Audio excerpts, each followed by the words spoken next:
하겠습니다.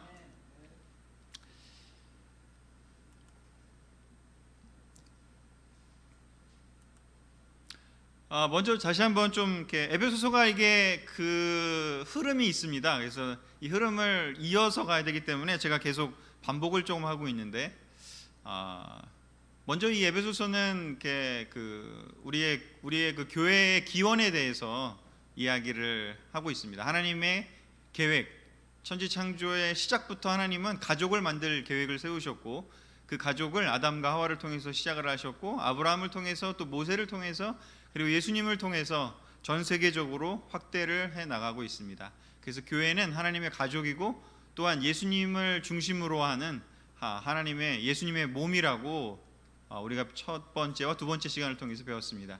그리고 지난주에는 우리 바울이 기도의 형식을 빌어서 에베소서에 있는 그 영 크리스천들에게 세 가지를 알기를 원한다고 가르침을 전했습니다. 첫 번째는 속사람이 강건해지는 것, 겉모습이 아니라 속사람이 강건해지는 것을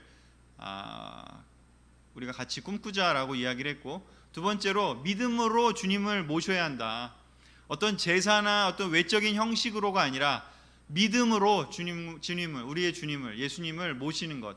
눈에 보이는 것을 따라가는 것이 아니라 눈에 보이지 않지만 믿음으로 하나님과 함께, 예수님과 함께 동행하는 삶을 사는 것이 중요하다.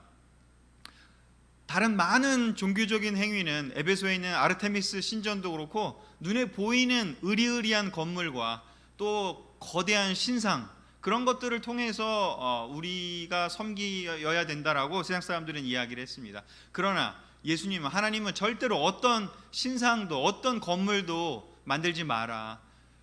진정으로 하나님과 교제할 수 있는 방법은 오직 믿음으로 해야 된다. 그것이 사실 어려운 것입니다. 눈으로 보이면 참 편하겠죠. 그러나 하나님은 하나님이시기 때문에 그런 눈으로 보이는 걸 의지하지 말라고, 오직 믿음으로 마음속에 그 깊이 잠재해 있는 그 믿음을 통해서만이, 눈에 보이지 않는 그 믿음을 통해서만이 하나님과 교제할 수 있다고 했습니다. 그리고 세 번째로 하나님의 말씀에 순종하는 걸 통해서, 그 순종이라고 하는 실천을 통해서 성령의 열매를 맺게 되는데, 그 열매를 맺는 것을 경험할 때 비로소 하나님이 어떤 분이다 라는 걸 알 수 있다. 그냥 지식적으로 하는 것은 아무 의미가 없다. 오직 내가 하나님 말씀에 순종해서 실천했을 때 느끼는 그 체험, 그걸 통해서 하나님을 이해할 수 있게 되고, 하나님이 이렇게 선하신 분이구나, 선을 행해 볼 때 선을 알고, 인내를 해 볼 때 하나님이 인내가 이런 거구나를 깨달을 수 있다라는 거죠.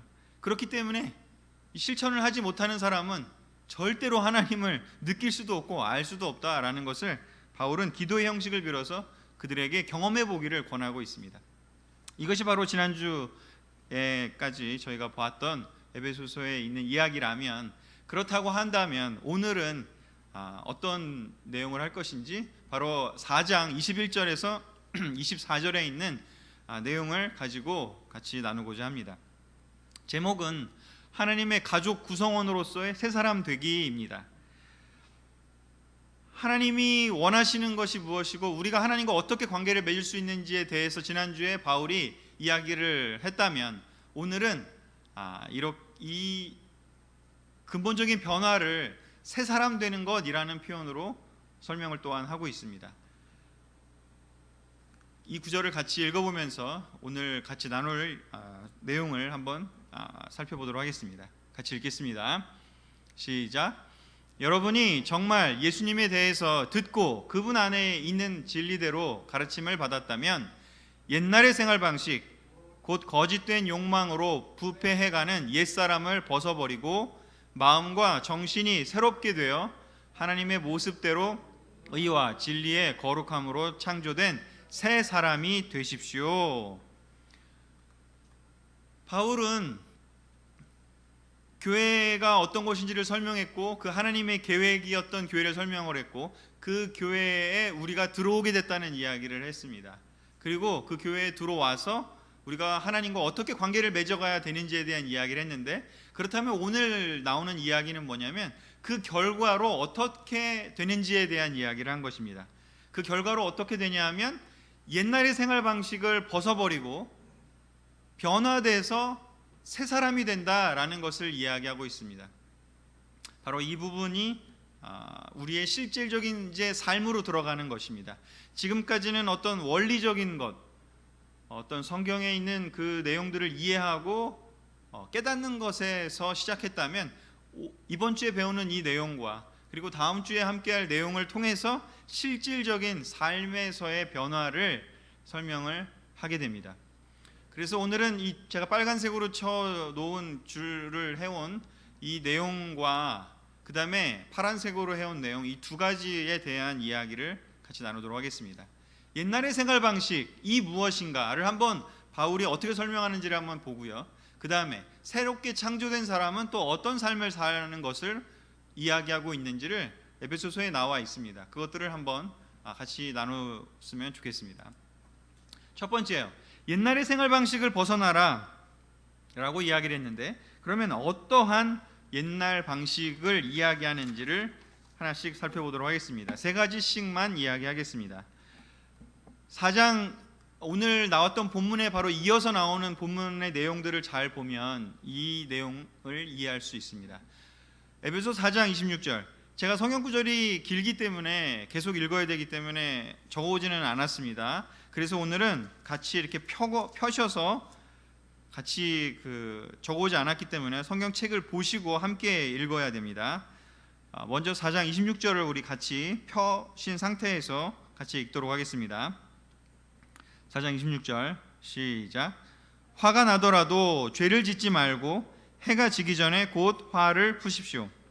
그렇지 않으면 마귀에게 기회를 주게 됩니다. 옛날의 방식이 무엇일까? 그 벗어나는 것을 이야기를 하면서 첫 번째로 이야기하는 내용 중에 하나가 무엇이냐면 바로 화에 대한 이야기를 하고 있습니다. 화내고 죄 짓는 삶에서 벗어나라 라고 이야기를 하고 있습니다. 화는 무엇인가요? 감정을 뜻하겠죠. 여기서 재밌는 것은 무엇인지, 화가 나더라도 죄를 짓지 말라 이렇게 표현하고 있습니다. 화를 나는 것과 죄를 또 짓는 것은 무엇일까? 이거 두 가지를 분리를 시켜서 이야기를 하고 있습니다. 화는 감정이겠죠. 바로 부정적인 감정의 대표 주자가 화입니다. 우리 옆에 계신 분들하고 한번 이야기해 보십시오. 화를 내보신 적이 있습니까? 한번 물어보시기 바라겠습니다. 옆에 계신 분들에게, 자녀들에게, 아니면 부부면 부부끼리도 얘기할 수 있겠죠. 화는 감정입니다. 낼 수 있습니다. 성경도 이야기합니다. 그거 자체가 나쁘다라고 이야기하지는 않습니다. 그런데 이 부정적인 감정을 느낄 수는 있어도 이것은 내가 의지적으로 안 느끼겠다고 한다고 해서 안 느껴지는 건 아니니까요. 그런데 이 부정적인 감정을 느낄 수는 있어도 죄를 짓는 데까지 나가지는 말라라고 이야기를 하고 있습니다. 옛날의 삶의 방식은 바로 뭐냐면, 화가 느껴지면 그냥 느껴지는 그 화에 압도돼서 그냥 그 다음 행동까지 이어지는 거죠. 화가 난 것을 표출하고 화를 풀어내고 내 화가 줄어들 수 있도록 남에게 뭔가 반응을 하든지 아니면은 무슨 일이든지 간에 그것을 화를 내는 일을 하는 것이죠. 그 표현을 쓰면서 뒤에 뭐라고 얘기하는지, 사탄에게 기회를 주지 말라라는 이야기를 하고 있습니다.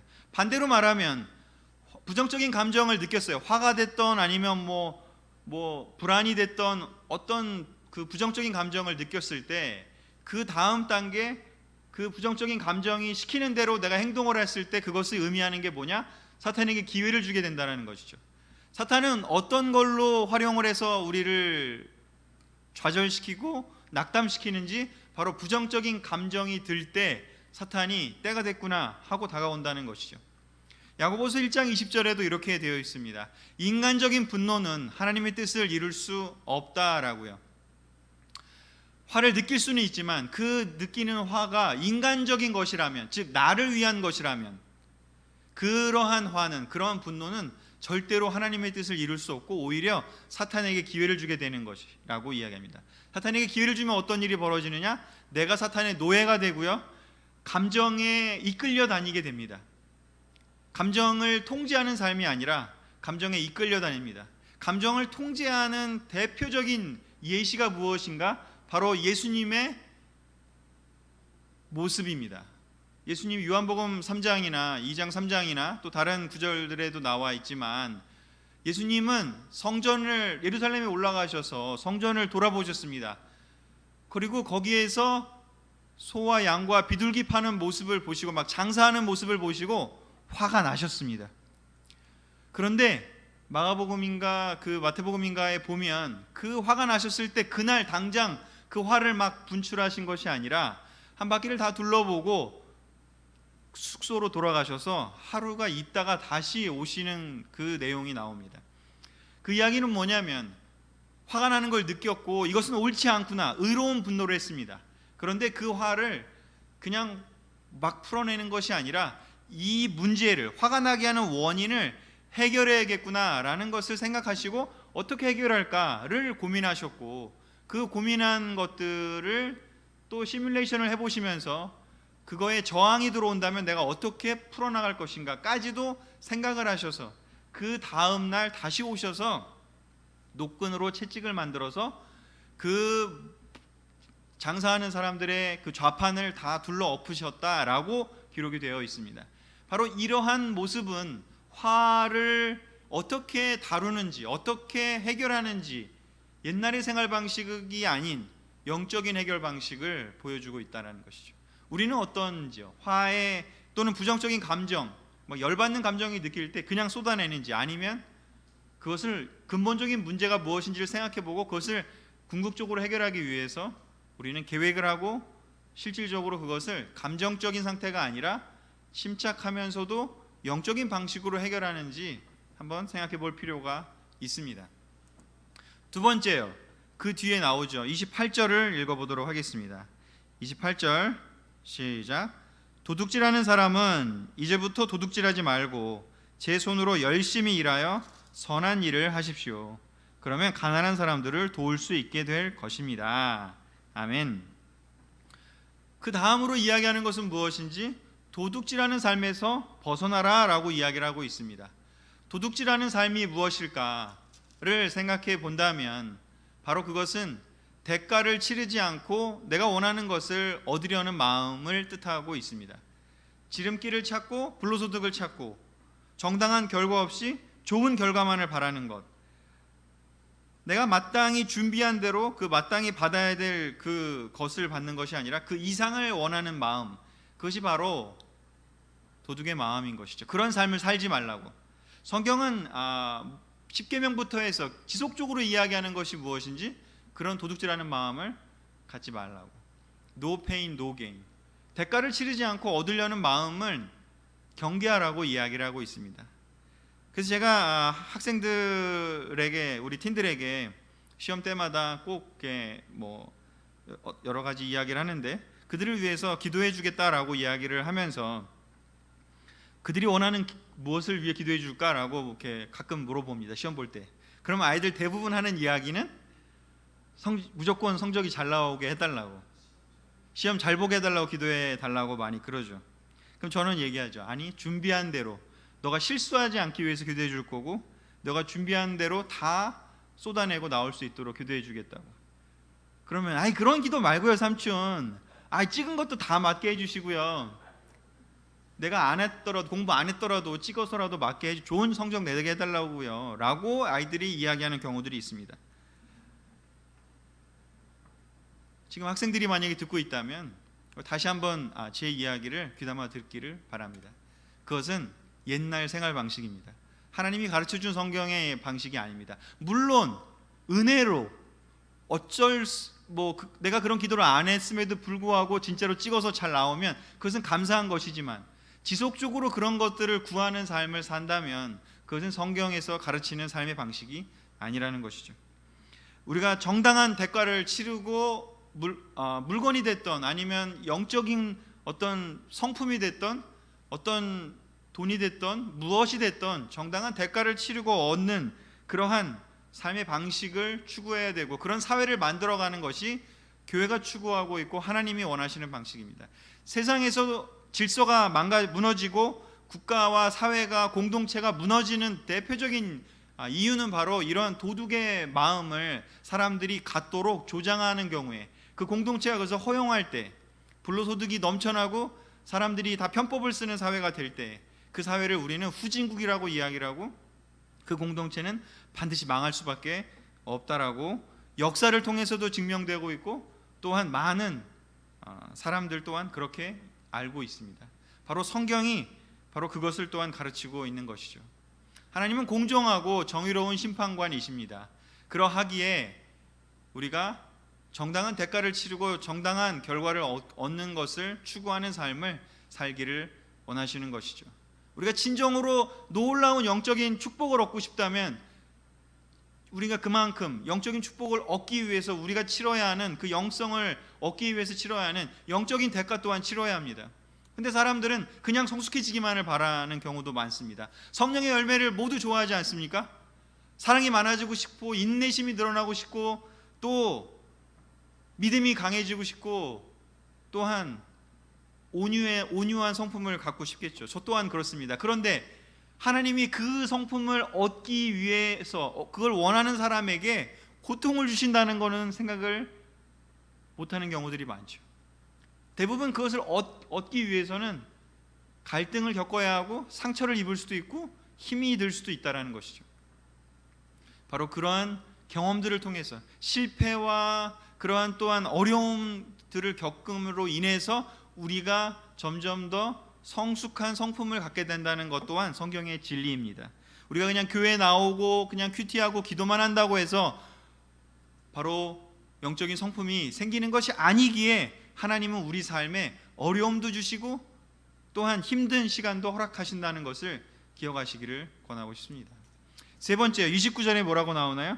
더러운 말은 입 밖에도 내지 말고 기회 있는 대로 남에게 도움이 되는 유익한 말을 하십시오. 옛날의 생활 방식을 대표하는 것 중에 세 번째는 무엇인지 더러운 말을 입 밖으로 내는 것입니다. 이 더러운 말이라는 그 단어는 유해한 그런 뜻을 갖고 있습니다. 우리 몸에 해롭다라는 것입니다. 말은 잠언에도 나오지만 이 말은 우리 그리고 몇 달 전에 우리가 또 목사님께서 말에 대한 시리즈를 해주셨지 않습니까? 우리가 이 말은 내가 말하고 내가 듣기 때문에 건강에 직결된다라고 합니다. 그러기에 이 단어의 뜻이 더러운이란 말의 원래 뜻은 유해하다, 우리에게 해롭다, 우리의 영혼에 우리의 몸에 해롭다 이런 단어의 어원을 갖고 있습니다. 그래서 그런 더러운 말은 우리 몸에 유해한 말은 입 밖에 내지도 말라라고 이야기를 합니다. 설사 화가 나더라도 그런 말을 하지 않는다면 그것은 안에서 맴돌다 사라져 버릴 것입니다. 그런데 우리가 말로 하는 순간 내가 다시 듣게 되고 나와 함께 있는 사람이 듣게 됩니다. 그렇기 때문에 그것을 하지 말라고 이야기를 합니다. 또한 그 뒤에 5장 이어지는 5장에 이 더러운이란 단어와 함께 붙어 다니는 단어가 있습니다. 바로 그것이 무엇이냐면 음란이라는 단어입니다. 5장 3절에 뭐라고 나오는지 음란과 온갖 더러운 것과 또 5절에서 뭐라고 나오는지 음란한 사람과 더러운 사람과 이렇게 나오고 있습니다.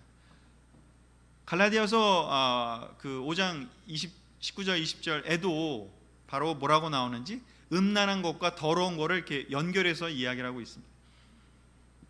피오하지 않은 것, 그것의 대표적인 것이 무엇이냐? 성적인 부도덕함인 것이죠. 우리가 겉으로는 그 사람을 바라보고 있지만 속으로는 음란한 마음을 품고 있다면 그것은 더러운 것으로 대표될 수 있다라는 것이죠. 또 뭐가 있을까요? 중상모략이요. 겉으로는 그 사람과 좋은 칭찬을 해주고 있고 동조하는 것처럼 말을 하지만 속으로는 그 사람을 미워하거나 속으로는 내가 너를 언제 한번 골탕 먹이겠다라는 말을 하거나 아니면 다른 사람한테 가서는 그 사람 앞에서 한 말과 다르게 다른 사람한테 가서는 상대방에 대해서 험담을 하고 뒷담화를 한다면 꿍꿍이가 따로 있는 그런 행동을 한다면 그것이야말로 순수하지 않은 것이 될 것입니다. 속마음이 겉으로 나타나는데 그것을 피오하지 않게 순수하지 않게 한다면 그것은 위험에 빠질 수밖에 없는 것이죠. 바로 옛날의 생활 방식입니다. 특별히 여기 직장인들 분들 너무 많이 느끼실 겁니다. 겉으로 회사에서 얼마나 많은 그런 일들이 벌어집니까? 또한 우리 개인적으로는요, 여름이 되고 있습니다. 마스크를 쓰고 있어서 우리 표정이 더 드러나지는 않지만 우리의 눈은 여전히 여자들을 바라볼 수 있고 사람들의 신체를 바라볼 수 있습니다. 정말 음란한 세대라는 말이 예수님 시대에도 많이 예수님이 지적했지만 요즘 시대와 또 동일합니다. 변함이 없습니다. 하나님이 마음을 살펴보시는 것처럼 우리의 음란과의 싸움은 변함이 없습니다. 특별히 형제 여러분, 날이 더워지고 있습니다. 이 더러운 말은, 더러운 생각은, 더러운 쳐다봄은 우리가 하지 않을 수 있도록, 쳐다보지도 말도록 우리가 피하기를 권해드리고 싶고, 또한 자매 여러분, 우리가 특별히 말에 있어서 더욱더 신경 쓰고 우리가 하나님이 이 부분을 얼마나 민감하게 살펴보고 계시는지 다시 한번 살펴보시기를 권하고 싶습니다. 바울이 바로 이렇게 옛 삶에 대한 이야기를 그 뒤에서 그 우리의 본문이었던 그 구절을 설명하면서 그 뒷부분 5장 11절 13절에 이렇게 결론을 내리고 있습니다. 어떻게 내리고 있는지 여기에 제가 적어왔습니다. 같이 읽어보겠습니다. 시작. 여러분은 열매 없는 어두움의 일에 끼어들지 말고 오히려 그런 일을 책망하십시오. 불순종하는 사람들이 몰래 하는 짓들은 말하기도 부끄러운 일입니다. 그러나 모든 것은 빛에 의해 밝혀질 때 드러나기 마련입니다. 모든 것을 드러내는 것이 바로 빛이기 때문입니다. 아멘. 하나님께 예수님을 배웠다면 옛사람을 버리십시오 라고 말을 할 때 전제가 있습니다. 우리가 그냥 옛사람을 버리는 것이 아니라 하나님께 예수님을 배웠다면 이라고 이야기를 했습니다. 그것은 바로 무엇인지 하나님이 전제되어 있습니다. 사람들이 왜 옛 삶으로 대표되는 그런 행동들을 할까? 하나님이 없다라고 생각하기 때문인 것이죠. 하나님이 없다라는 것은 무엇이냐면 어두움을 의미하고 있습니다. 자기가 하는 행동이 드러나지 않을 것이다. 누가 내 마음을 알겠냐? 누가 내 속을 알겠냐? 그냥 겉으로 드러나는 유익만 얻으면 되지, 이익만 얻으면 되지, 내 속마음이 누가 알겠냐라고 이야기를 하는 것이죠. 그냥 재판에 가서 설령 하더라도 좋은 변호사 써서 그냥 무죄 판결 받으면 되지, 사람들 속이면 되지 라고 이야기를 하고 있는 것이죠. 하나님이 없기 때문입니다. 하나님이 없기 때문에 죽고 난 후에 심판이 없다고 믿는 것이죠. 생각하는 것이죠. 그렇기 때문에 이 세상에서 삶만 있기 때문에 그들의 삶에 변화가 있을 수가 없습니다. 반드시 하나님이 계시는 걸 아는 사람만 비로소 이 굴레에서, 옛삶의 굴레에서 벗어날 수 있는 것입니다. 하나님이 뜻하는 것이 무엇인가? 하나님은 빛이시고요, 하나님은 모든 것을 아시는 분이시고요, 하나님은 심판자이시기 때문이시죠. 바울은 그것을 빛으로 설명하고 있습니다. 모든 것이 바로 드러나기 마련이라고요. 모든 것이 드러날 것을 알고 있다면 감히 우리가 그 옛삶을 반복할 수 있겠습니까? 그럴 수 없는 것이죠. 그러기에 하나님을 믿는 사람은, 하나님을 아는 사람은 바로 빛을 추구하는 사람이기 때문에 그런 일에 끼어들 이유가 없습니다. 불순종하는 사람들이 몰래 하는 짓들은 말하기도 부끄러운 일이라고 이야기를 하고 있습니다. 옛사람의 특징이요, 바로 부끄러운 것인데 부끄러운 줄도 모르고 사는 것이죠. 어둠 속의 특징이 그렇죠. 어둠 속에 있을 때, 거울이 없고 빛이 없을 때 부끄러운 게 뭔지 알 수가 없는 것이죠. 그러나 빛에 있고 거울을 들여다볼 수 있는 사람이라면 바로 그것이 더러운 것이구나, 내 얼굴에 검둥이 묻었구나 하는 것을 알 수 있다는 것이죠. 자, 그렇다면 바울은 다시 본문으로 돌아가서요, 이제 그러면 어떻게 해야 되느냐, 그 옛사람을 벗어버리고 새 사람이 되는 걸 이야기하고 있습니다. 그것을 어떻게 설명하는지요? 마음과 정신이 새롭게 되어 라고 이야기를 하고 있습니다. 하나님을 아는 사람의 특징은 제가 지난주에 우리 같이 배웠던 것이죠. 마음과 정신이 새롭게 된다, 무슨 뜻일까요? 바울의 기도가 설명하고 있습니다. 마음과 정신이 새롭게 되면 속사람을 이제 돌보게 됩니다. 속사람이 강건해지는 것을 돌보게 됩니다. 또한 믿음으로 주님을 모시고 사는 삶을 사는 상태를 이야기를 합니다. 복음서에서 귀신이 나간 사람이 예수님 앞에 앉아서 멀쩡한 정신으로 예수님을 쳐다보면서 예수님 말씀을 듣는 상태예요. 바로 주님을 모시고 있는 상태예요. 마음과 정신이 새롭게 된 상태, 귀신이 나간 상태, 악령이 나간 상태, 마음이 정신이 새롭게 된 상태죠. 그리고 말씀 순종을 할 수 있는 상태예요. 그래서 하나님이 이런 분이구나를 체험을 통해서 알게 되는 상태예요. 그렇게 되면 어떤 일이 벌어지느냐? 하나님의 모습대로 의와 진리의 거룩함으로 창조된 새 사람이 된다라고 이야기를 합니다. 결과를 이야기합니다. 결과가 무엇인가요? 하나님의 모습대로 창세기 1장 27절을 뜻합니다. 하나님의 모습대로, 무슨 뜻인가요? 하나님을 닮은 형상대로. 하나님이 원래 우리를 타락하기 전에, 사탄한테 속아서 타락하기 전에 어떠한 모습으로 우리를 창조하셨는지 하나님을 닮은 사람으로 창조하셨습니다. 그 하나님을 닮은 모습 때문에 바로 의와 진리의 거룩한 삶을 살 수 있었던 것이죠. 그런데 그 타락 때문에, 불순종과 죄 때문에 우리가 그 하나님의 형상을 잃어버리는 옛사람으로 살게 된 것이죠. 그래서 여기서 창조된 새 사람이 된다라는 이야기는 어떻게 보면 원래의 것으로 돌아가는 복원의 의미도 있습니다. 원래 우리가 그랬어야 하는 모습이죠. 하나님이 원래 우리를 만든, 우리도 생각해 보면, 어린아이를 한번 생각해 보십시오. 우리가 원래 태어날 때 모습은, 너무나 어린아이를 한번 떠올려 보십시오. 너무나 순수하고 아름답고 깨끗하고 그런 어린아이의 모습이에요. 원래 그런 모습으로 우리가 태어났습니다. 그런데 우리가 시간이 흐르면서 죄를 짓고 불순종하면서 우리는 옛사람이라고 표현되는 그 삶에 들어가서 살았던 것이죠. 그것을 재창조의 과정을 통해서 새 사람이 된다라고 이야기를 하고 있습니다. 바로 변화된 삶이요.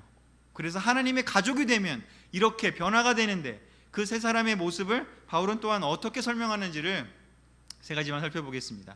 첫 번째요, 5장 15절 17절을 같이 읽겠습니다. 좀 내용이 많아서 좀 빨리 하고 있는데 죄송합니다. 잘 따라와 주시면 감사하겠습니다. 5장 15절에서 17절 같이 읽겠습니다. 시작. 그러므로 여러분은 어떻게 살아야 할 것인가를 조심스럽게 살피고 지혜 없는 사람이 아니라 지혜 있는 사람처럼 시간을 아끼십시오. 이 시대는 악합니다. 여러분은 어리석은 사람이 되지 말고 주님의 뜻이 무엇인지를 이해하십시오. 자, 첫 번째로 이야기하는 것은 무엇인지, 우리가 새 사람이 되었으면, 그리고 그냥 하나님의 통치의 나라에 그냥 들어가 살면 우리가 이런 일을 안 해도 되는데, 우리가 그냥 세례받고 새 사람이 돼서 그냥 하나님이 계신 곳으로 가면 너무나 오히려 좋겠지만, 그러나 우리가 살아야 하는 곳은 안타깝게도 사탄이 활동하고 있는 공간입니다. 그래서 여기서 뭐라고 얘기하는지, 우리가 어떻게 살아야 할지를 조심스럽게 살피고 분별하는, 성경의 지혜라는 표현은 분별하는 걸 뜻합니다. 그래서 분별하는 사람이 돼서 시간을 아끼라고 이야기를 합니다. 이 시대는 악하다고요. 시대가 악함을 인정해야 합니다. 우리가 하나님의 말씀대로 산다고 해서, 교회에 속한다고 해서 그냥 우리가 의와 진리와 거룩함으로 살 수 있다면 좋겠지만, 이곳이 그런 것이 아니기 때문에, 세상에 악한 영들이 활동하고 있기 때문에 우리는 분별할 수 있어야 하고 시간을 잘 사용하라고 이야기를 합니다. 그리스어의 크로노스, 시간을 설명할 때 우리는 그냥 시간이라는 단어를 쓰지만 그리스어에 두 가지의 그 단어가 있습니다. 크로노스라는 단어가 있고요, 카이로스라는 단어가 있습니다. 크로노스는 모두에게 주어진 객관적인 시간, 즉 우리가 시계를 볼 때 느끼는 시간입니다. 지금 시간이 8시 54분입니다. 바로 크로노스의 적인 의미에 흘러가는 시간, 모두에게 주어진 동일한 시간을 얘기합니다. 그런데 성경에서 쓰이는 우리가 이 시간을 아껴라 라고 할 때 이 시간은 카이로스의 의미를 갖고 있습니다. 이것은 무엇인지 의미가 부여된 주관적인 시간입니다. 기회를 이야기하는 시간입니다. 우리 그 분당교회 바벨톡 중에 한 바벨톡의 이름이 이 카이로스입니다. 아마도 이 뜻을 알고 있기에 그런 이름을 쓰지 않았나라는 생각이 드는데, 매우 공부를 열심히 하는 바벨톡이 아닌가 생각이 일단 들고요. 바로 세례를 받고 새 사람이 되면요, 우리에게는 옛사람은 크로노스의 시간의 삶을 사는데 이제 새 사람이 되면 카이로스의 삶을 삽니다. 왜냐? 하나님이 함께 하니까요. 모든 삶이 새롭습니다. 의미 있고요. 이제 선을 행할 수 있는 사람이 된 거죠. 이제 죄에서 벗어나서요, 하나님을 모시고 살았기 때문에 속사람이 능력이 생기면서 우리는 이제 의미 있는 삶을 살 수 있습니다. 동일한 10분을 보내더라도, 동일한 20분을 보내더라도, 동일한 2시간을 보내더라도 형제자매가 교제하는 2시간은 천국 같은 시간인 것이죠. 우리가 선을 행하는 그 시간은, 우리가 영적인 예배 드리는 그 시간은 카이로스의 시간이 되는 것이죠. 그냥 세상에서 PC방 가서 게임하고 그냥 클럽 가서 춤추고 놀고 노래방 가서 노는 그 시간도 뭐 즐겁고 의미 있을 수 있겠지만, 하나님과 함께하는 새 사람이 돼서 보내는 시간은 카이로스의 시간이 되는 것이죠. 그러면 차원이 다르게 됩니다. 우리는 천국에 가면 영원히 카이로스의 시간을 살 수 있겠죠. 하지만 우리의 세상에는 크로노스의 시간과 카이로스의 시간이 공존하는 시간에 살게 됩니다. 그러기에 우리가 주님의 뜻을 분별해야지만이 우리의 시간이 옛사람의 시간이 아닌 새사람의 시간으로 살 수 있게 되는 것이죠. 주님의 뜻을 분별하기 위해서 무엇을 해야 되느냐? 바울은 이어서 이야기를 하고 있습니다. 18절을 같이 읽겠습니다. 술 취하지 마십시오. 이것 때문에 방탕하게 됩니다. 오히려 여러분은 성령으로 충만하십시오. 두 번째는 뭐라고 얘기하는지 성령으로 충만하라고 이야기를 합니다. 주님의 뜻을 분별하려면 성령으로 충만해야 합니다. 거룩한 새 사람이 살 수 있는 유일한 방법은 내 힘으로 될 수 없습니다. 성령의 힘으로밖에 할 수가 없습니다. 고린도전서 1장 21절에 뭐라고 나오는지요? 세상의 지혜로는 하나님의 뜻을 알 수 없다라고 바울은 고린도전서에서 이야기를 했습니다. 하나님의 뜻을 분별하려면, 주님의 뜻을 분별하려면 세상의 지혜로는 불가능하다는 것이죠. 세상의 지혜가 무엇일까요? 세상의 철학일 수도 있고요, 세상에 놀랍다고, 세상이 진리라고 얘기하는 것들일 수도 있고요, 세상이 이렇게 살아야 한다라고 이야기하는 많은 지식들일 수도 있고요, 또는 우리끼리 사람들끼리 그냥 이야기하는 네 생각 내 생각 이야기하는 너의 지혜 나의 지혜, 그런 지혜로는 하나님의 뜻을 알 수 없습니다. 오직 성령으로 하나님의 뜻을 알 수 있습니다. 오직 하나님의 영만이 새 사람이 될 수 있도록 우리를 이끌 수 있다는 것이죠. 그러기에 에베소서의 구절들에 보면 하나님의 신비스러운 계획을 이제 알게 됐다, 이런 표현을 쓰고 있습니다. 바로 무엇인지, 우리가 성령으로 하나님의 뜻을 알 수 있는 사람은 공부 잘하는 사람도 아니고 돈 많은 사람도 아니고 가문이 좋은 사람도 아니라고 제가 첫 시간에 이야기를 했지 않습니까? 이것은 신비의 영역이라는 것이죠. 세상의 방식과는 다릅니다. 오직 성령으로만 알 수 있기 때문에요. 그러기에 세례받은 여러분 모두는 성령이 여러분들을 이끌어서 그렇게 하나님께 순종할 수 있는 사람이 됐고, 악령을 쫓아버릴 수 있고 옛사람을 벗어던질 수 있었던 경험을 하셨던 겁니다. 그런데 시간이 지나서 성령의 힘을 의지하지 않고 다시 옛사람으로 돌아가 버린다면 사울에게 성령이 임재했다 떠난 것처럼 하나님의 뜻을 더 이상 알 수 없는 지경에 가 버리게 될 것입니다. 오직 감정에 휘둘리고 세상에서 잘 살려고 하는 그러한 결과적인 성공만을 추구하는 삶으로 돌아가면 어떤 일이 벌어지는지, 성령이 근심하게 되고 성령이 활동할 수 없는 지경에 가게 되는 것이죠. 오직 성령의 도우심으로만이 영적인 성품을 체험할 수 있습니다. 성령이 충만해지기 위해서 예수님은 뭘 하라고 했는지 기도하라고 이야기했습니다. 기도를 통해서 성령의 충만함을 구해야 합니다. 기도하지 않는 사람에게 성령이 충만할 수가 없습니다. 왜냐? 예수님이, 하나님이 기도하라고, 그래야 내가 너에게 성령을 부어줄 수 있을 것이라고 성경에서 여러 곳에서 이야기를 하고 있기 때문인 것이죠.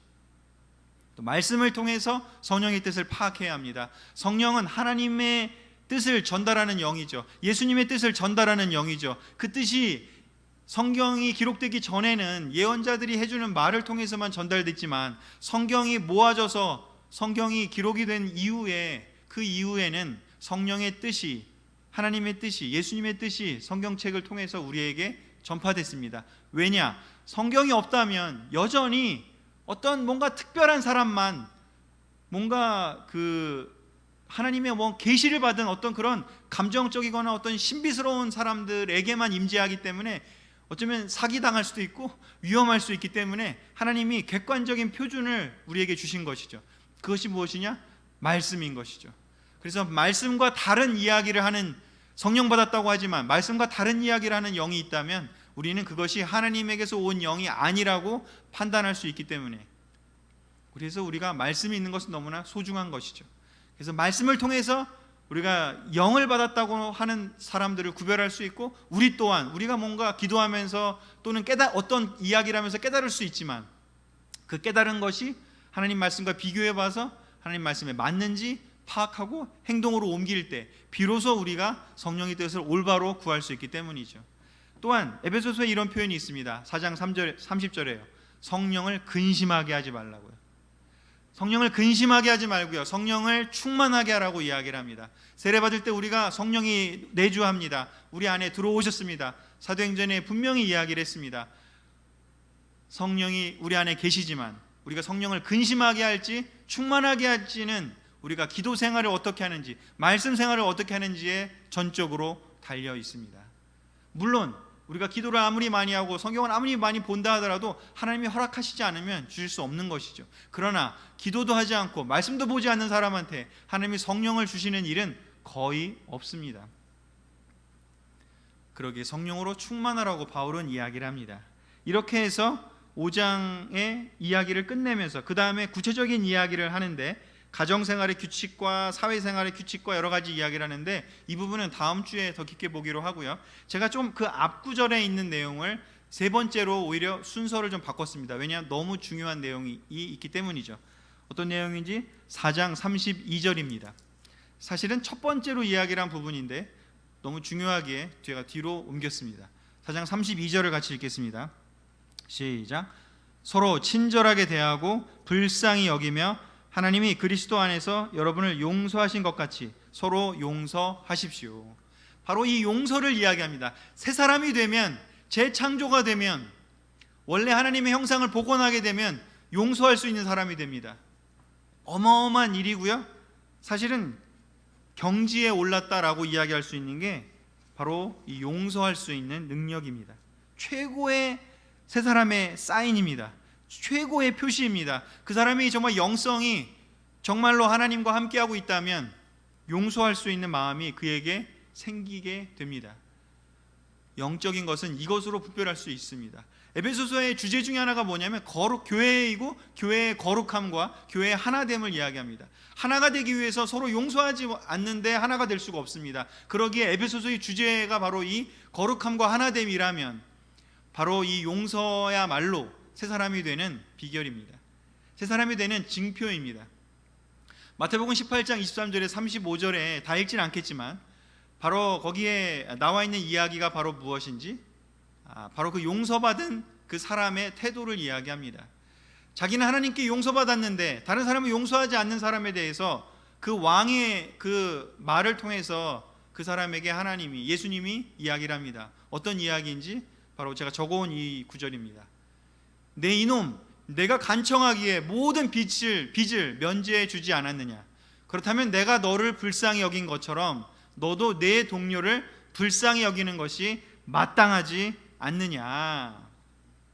세상의 용서는 그 사람이 너무 놀라운 성품을 가졌기 때문에 용서하는 것이라고 이야기를 합니다. 그리고 또 세상의 용서는 자기 자신에게 결국은 유익할 것이기 때문에 용서하자라고 이야기를 합니다. 세상의 용서는 이기적인 용서를 얘기합니다. 그런데 성경의 용서는 하나님의 용서와 연결되어져 있습니다. 하나님께 용서받지 않고는 용서할 수 없다라는 것이 성경의 가르침인 것이죠. 그러기에 서로 용서하라고 하는 이 이야기는 명령형이지만 반드시 통과해야 되는 과정이 있습니다. 그것이 무엇인지, 내가 하나님께 얼마나 많이 용서받았는지, 그리고 그 용서가 예수 그리스도의 희생을 통해서 이루어졌다라는 것을 마음속 깊이 깨닫지 못한다면 절대로 할 수 없는 신비스러운 성령의 행위라는 것을 이야기하는 것이죠.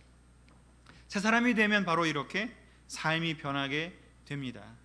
교회가 성장한다는 것은 교회가 그냥 시간이 오래, 크로노스적인 의미에서 교회가 생긴 지 몇 년이 됐고 세례받은 지 몇 년이 흐르는지는 크로노스적인 의미입니다. 그냥 시간이 흘러간 것이죠. 뭐 5년 됐다 10년 됐다 그런 의미죠. 하지만 카이로스적인 의미에서의 진정으로 질적인 변화가 일어나는 사람이라면 이 용서가 자라나야 하는 것이죠. 이 용서가 자라는 것이 바로 교회가 하나 되는 유일한 비결이라고 바울은 에베소 교회에게 가르쳐주고 있습니다.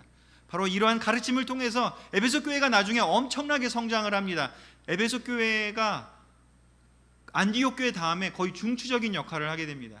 물론 나중에 이제 로마 교회가 또 그 역할을 바톤을 이어받지만 바로 이 에베소 교회가 이렇게 된 것은 바울의 이 가르침을 듣고 아마도 많은 깨달음과 변화와 성장이 있지 않았나 싶습니다. 정리하겠습니다. 시간이 벌써 많이 흘렀네요. 다시 우리 오늘의 본문을 돌아가겠습니다. 4장 21절 24절 같이 읽으면서 정리하고 마무리하겠습니다. 같이 읽겠습니다. 시작.